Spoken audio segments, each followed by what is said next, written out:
Hey guys, it's Matt from Fireline Electric. Welcome back to the Know Your Power series. On today's episode, we're going to be talking about inspections, what they are, why you need them, and how they fit into your project. So let's dive right in.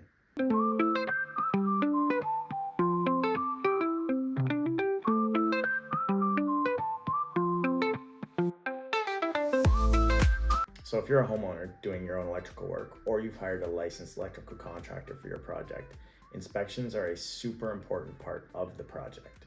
A lot of people don't fully understand what they are or why they need them, and that's what we're going to be covering today. Basically, an inspection is when ESA comes by and they're essentially just checking your work. They're going to make sure that everything's wired appropriately, everything is supported properly, including your boxes and wires, that there's no shock hazards, no fire hazards, and they're doing all of this before you drywall, before you bury your conduit underground. They're doing it at the end of your project, making sure devices work, light fixtures work, again, no fire or shock hazards. And that's really as simple as it is. So when do you actually need an inspection? The short answer to that is before anything gets covered up, whether you're burying it in dirt or putting drywall on the wall, before then. But there's a little bit more to it than that. There's actually three main inspections that coincide with different milestones of a project. And they are the service inspection, the rough-in inspection, and the final inspection.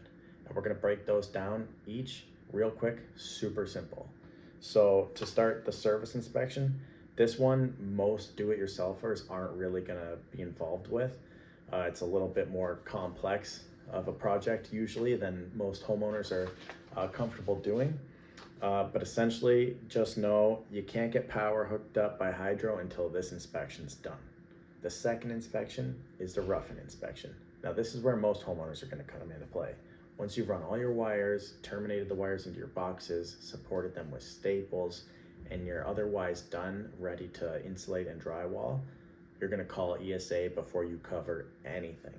They're going to come and they're going to check everything I just said. Wires are run properly, they're stapled correctly, your boxes are done. The bonding of the circuits that you've run is done correctly. And most importantly, they're checking to make sure nothing's hidden yet. Third inspection, final inspection. This is after you've boarded everything up and you got your switches and your plugs on and your light fixtures up. You're going to call ESA. They're going to come by, they're going to make sure everything works, all your switches and plugs work, and say it with me, make sure there's no shock and fire hazards, right? Now, there's some important things to note for a final inspection. If you have something like an oven that isn't there yet, a permanent fixture or appliance that isn't installed yet, that needs to plug in, or is hardwired, you're going to put those wires into a box, cap them off, and shut the box. Make that safe. And if you have some light fixtures, like a very nice chandelier you want to put over your dining room table and it's not there yet, just put a temporary light socket up there so they can confirm that the light works. So those are two things that you got to remember for a final inspection. The next thing you need to know for inspections is how to book one. And it's honestly as simple as calling this number or doing it online. I'll leave a link in the description for that. It's that easy. One final thing before we wrap up, you can't pass any of these inspections unless everything is to code. So I highly recommend getting yourself a code book, one of these bad boys, super thick, and reading up on the code. You don't need to remember all of the codes, obviously, this is a huge book, but things that are applicable to your project, it's super important to know, and it's going to help the process go way smoother. You don't want to have ESA come, find a bunch of problems, and now you have to have them come back again, or your project is delayed. So that's what I would recommend. I'll also drop a link in the description to a list of super common codes that you might need in your project at your house. So take a look in the description for that, and get yourself a code book if you want to dive deeper. Well, all right, that's it for this week's episode. If any of that felt overwhelming at all, just hire a licensed electrical contractor like Fireline Electric.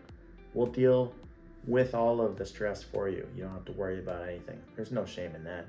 But if you want to deal with this yourself, we got all the information for you here in this video.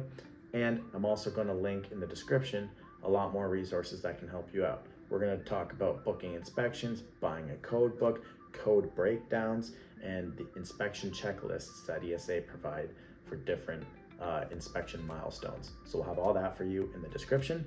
If you learned something today, smash that like button, subscribe for more, and I'll see you in next week's video.